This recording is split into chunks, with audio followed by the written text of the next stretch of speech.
working with student teachers to design materials for language support within the school curriculum by Helen Emery.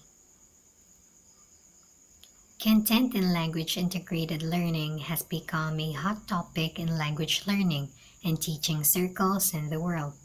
However, not all proponents can agree on a definition of what exactly CLIL or content in language integrated learning consists of. In the notion of Coyle, Marsh, and Hood of 2010, page 1, that CLIL is not a new form of language education, nor a new form of subject education. It is a fusion of both. The example of CLIL is mathematics. Mathematics is taught to us in English because most of its jargons doesn't have an equivalent Tagalog word or translation. Since it is taught to us in the second language, we can acquire knowledge regarding math and at the same time improve our skills in English. According to Iano Giorgio of 2012, page 495, CLIL refers to a dual-focused learning and teaching approach in which a non-language subject is taught through a foreign language, with a dual focus being on acquiring subject knowledge and competences, as well as skills and competences in foreign language. As such, it would seem that CLIL has much in common with language across the curriculum, or LAC, long viewed as an important aspect of ESL development in bilingual communities, according to Strait of 1988, where language teachers seek to support the teaching of other subjects through the medium of unifying language. Language teachers support the teaching of non-language subjects that enables their students to apply and support their skill in terms of language, like hitting two birds with one stone. Students were able to gain subject knowledge and competences, and at the same time enhancing students' competences in foreign language. Some teachers might question whether it is possible for language teachers to integrate elements of content-based subjects such as science into their language. It can be seen almost as an obligation that language teachers assist subject teachers in areas such as science in order that learners are able to maximize their understanding. Context of the project. Learning subjects such as science in a second language is often viewed as a daunting task by pupils and teachers alike. In many cases, curriculum dictates that certain subjects must be taught in second language, usually English. Brunei is a small country with a population of 330,000, situated between two large Malaysian states, the Sabah and Sarawak, on the island of Borneo.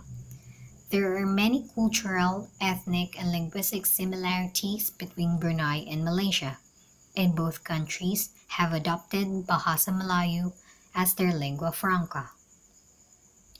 Students as well as teachers find it hard in learning subjects using second language as its medium. Since they are not native speakers of language, they often feel great pressure to learn and teach the subjects, which require them to double their effort in studying the second language in order to fully understand the subjects taught in English. On independence in 1984, Brunei Darussalam developed a policy of Dwi-Bahasa. Both Malay and English are used as medium of instruction in schools, with key subjects such as math, geography, and science being taught in English from primary 4 upwards. This policy replaced the previous system of having students enrolled in either English stream or Malay stream within a school.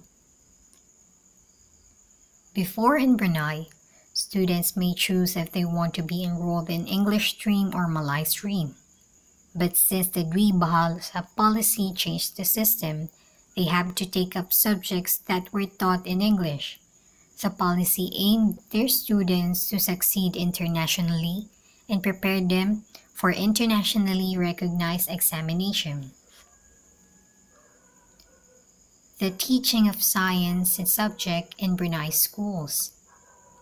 The shift from Malay to English at primary 4 has been criticized as being abrupt rather than gradual, according to Ramiza, 2015, page 122, and as such can pose a problem for pupils' understanding. The assumption, says Ramiza, is that primary 4 pupils have sufficient proficiency to start learning a discipline-based subject in English, which in fact may be their second or third language.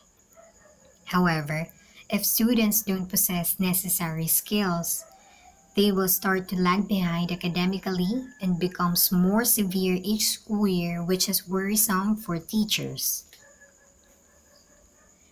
Ramaisa identified two methods by which Bruneian primary teachers attempted to overcome their students' problem in in understanding science lessons: the code switching and translation of unknown words. Code switching is the process whereby a speaker utilizes more than one language while speaking. It usually results with a sentence started with one language and finished in another. Meanwhile, in translating of unknown words, pupil will become dependent on the translation as they will not recognize the words next time they see them. The problem with code switching is that students were exposed into three different codes being used: the English, Bahasa Melayu, and colloquial Brunei Malay, which complicates their understanding of the subject. Meanwhile, in translation, Malay is not rich in scientific terminologies and translation, and may alter the meaning of scientific concepts. Since their students demand them to speak in Malay, they were actually doing them disservice because the key points were being neglected and thus affect their learning. Addressing the issue of difficult language in science subjects. How can teachers help pupils learn often complex scientific vocabulary presented in their books? If pupils understand the language, their ability to comprehend the topic would undoubtedly be much better, thus increasing exam pass rates. Language across the curriculum, or LAC, has long been viewed as means of increasing pupils' language abilities in subject areas which are not taught in their L1. LAC aims to bridge the existing curricular and interdisciplinary boundaries and create an integrated learning environment to energize the disciplines in new ways. LAC plays particular role in education system of bilingual countries as it helps to achieve the dual aims of teaching subjects such as science, geography, and math, and at the same time improving pupil skills in L2. The implementation of LAC means that language teachers are able to help subject teachers by using their expertise to help students learn the often complex language that surrounds them.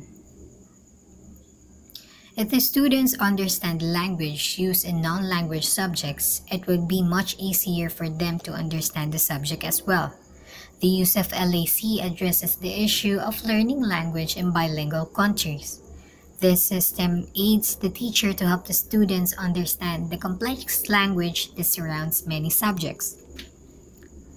Teacher training material design. In the past, initial teacher preparation courses often paid little attention to the issue of materials development. Perhaps Tomlinson of 2003 states, because it was assumed that teachers lacked the necessary experience or expertise to design materials for themselves.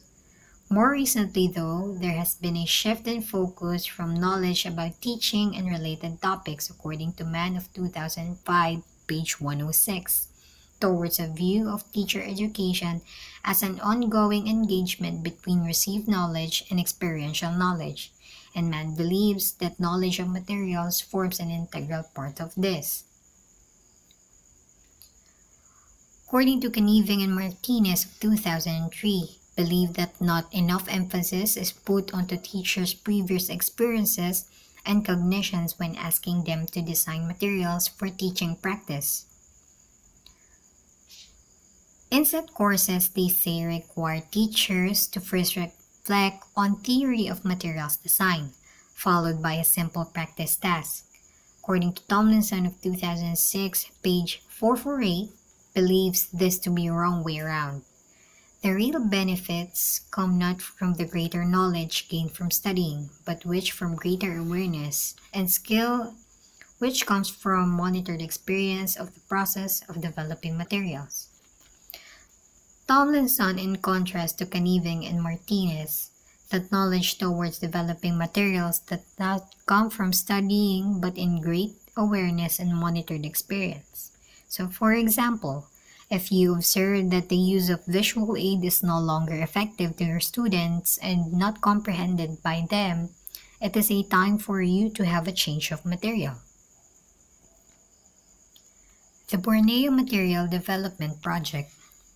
The Materials Development Project was split into two sections. 40 primary student teachers made up one section, and 32 lower secondary teachers majoring in English and Science took part in the secondary section.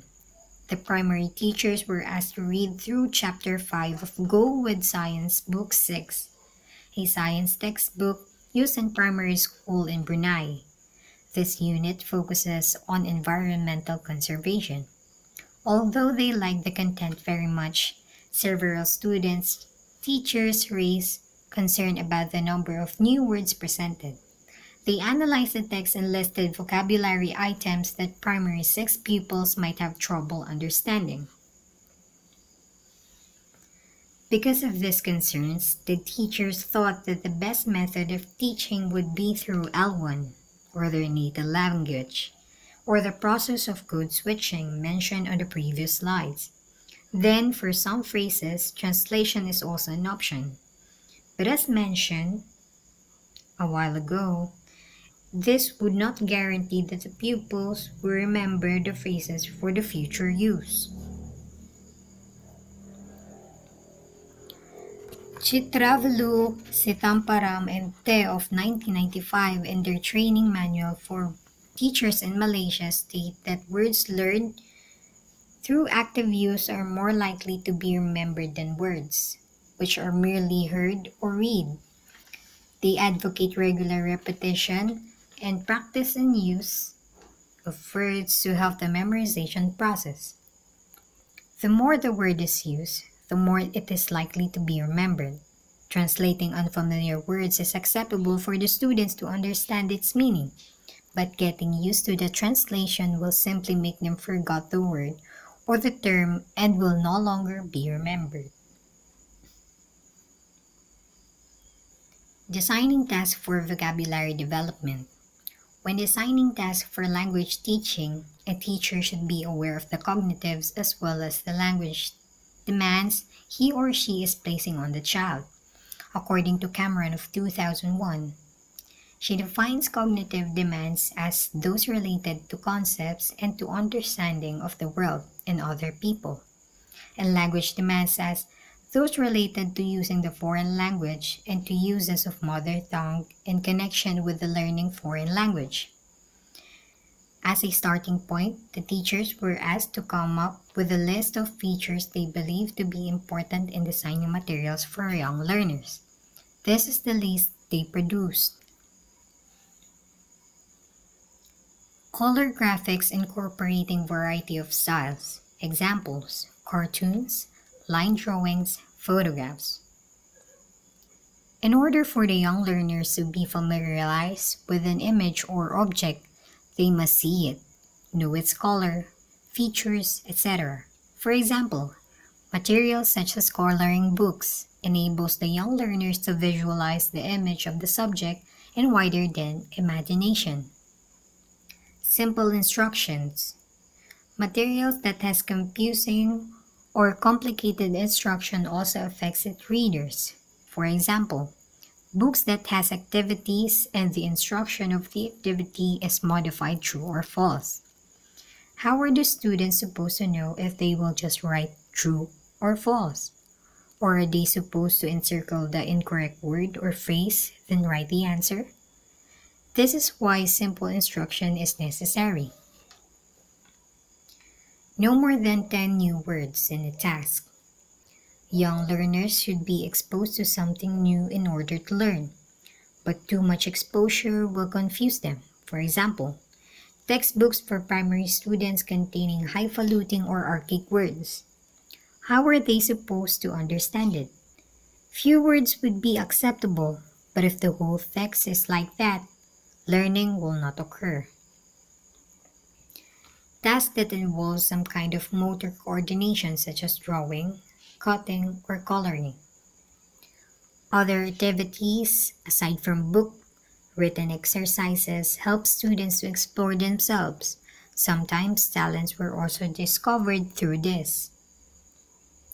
Tasks that involve cognitive demands, such as searching for something which might be hidden.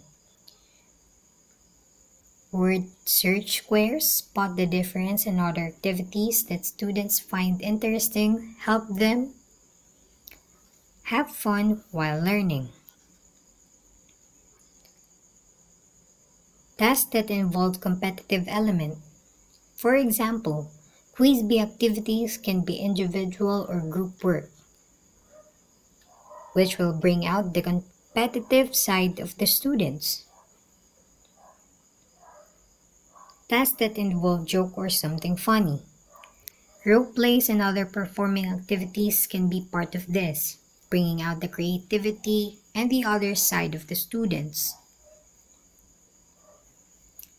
The result: a total of 214 separate paper-based tasks were designed for the teacher of vocabulary linked to the topic of environmental science. The materials were categorized according to the type of task they presented. Jumbled letters, word classification, crosswords, missing letters, word search square, labeling task, spidergrams, true or false task, matching task, word definition, multiple choice task, closed task, other types of tasks. Some of these tasks were more popular than the others, and some seemed to attract word problems in design than others. A summary of the problems encountered is given in the next section. Teachers were encouraged to develop materials which included more than one type of task, particularly if this could involve both language development and a cognitive element. Jumbled letters. These tasks involves learners in several cognitive and language-related tasks. First, the learner has to identify the animal in the picture, then recall the spelling of its name. The fact that all letters are given means that the learner gets the chance to check his spelling, so to speak. If the spelling he gives does not use all the given letters or uses additional letters, then he will know that the spelling is not correct.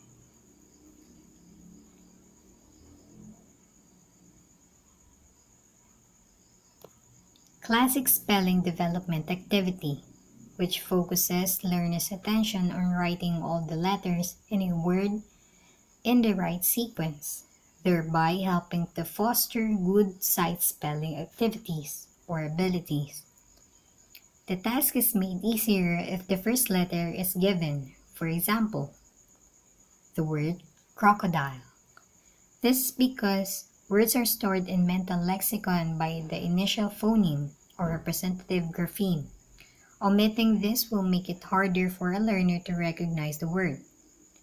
Recognizing a word with missing vowels is easier than one with missing consonants, so try to avoid deleting too many of the vowels.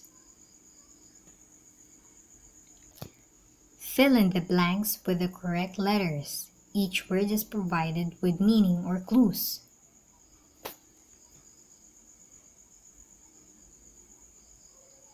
Haze, smoke or dust or mist in the air. Drought, a long period of dry weather there is not enough water. Agriculture, the work of growing crops, keeping animals on farms for food.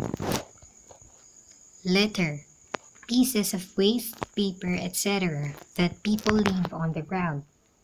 Habitat, the natural environment in which plant or animal lives.